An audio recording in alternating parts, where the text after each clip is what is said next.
வணக்கம் நண்பர்களே. நம்ம வீட்டில் பழைய துணிகள், கிழிஞ்சு போன ஆடைகளை என்ன பண்ணுவோம்? தூக்கி போடுவோம், இல்லைனா யாருக்காவது கொடுப்போம். ஆனால் இந்த மாதிரி டன் கணக்கில் கொட்டப்படுற துணிக்கழிவுகள் என்ன ஆகுதுன்னு தெரியுமா? அதை வச்சு மறுபடியும் புத்தம் புது நூலே உருவாக்க முடியும். அது எப்படிங்கிறத பற்றி தான் இந்த வீடியோவில் பார்க்க போகிறோம். வாங்க வீடியோக்குள்ளே போகலாம்.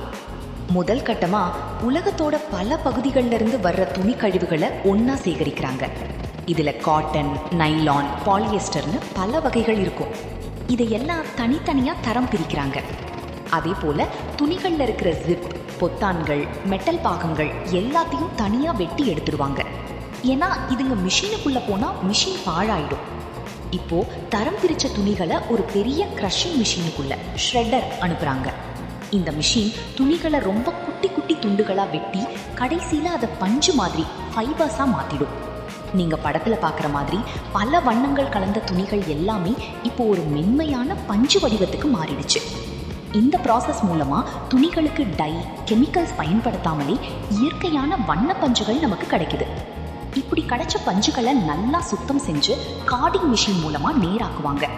அதுக்கப்புறம் ஸ்பின்னிங் மிஷினில் கொடுத்து அதை மெல்லிய பலமான நூலாக மாற்றுவாங்க. இந்த நூல் சாதாரண நூல் மாதிரியே ரொம்ப ஸ்ட்ராங்காக இருக்கும். இதை வச்சு மறுபடியும் புது ஆடைகள், பாய்கள் அல்லது தரை விரிப்புகள் தயாரிக்க முடியும். பார்த்தீங்களா, குப்பைக்கு போக வேண்டிய பழைய துணி இன்னைக்கு எப்படி ஒரு பயனுள்ள நூலாக மாறி இருக்குன்னு. இந்த டெக்ஸ்டைல் ரீசைக்ளிங் மூலமாக சுற்றுப்புற சூழல் மாசுபடுவது ரொம்பவே குறையுது. இந்த தகவல் உங்களுக்கு பிடிச்சிருந்தா லைக் பண்ணுங்க, உங்கள் ஃப்ரெண்ட்ஸுக்கும் ஷேர் பண்ணுங்க. மறக்காம நம்ம சேனல் PIN416 சப்ஸ்கிரைப் பண்ணிடுங்க. அடுத்த வீடியோவில் சந்திப்போம். நன்றி.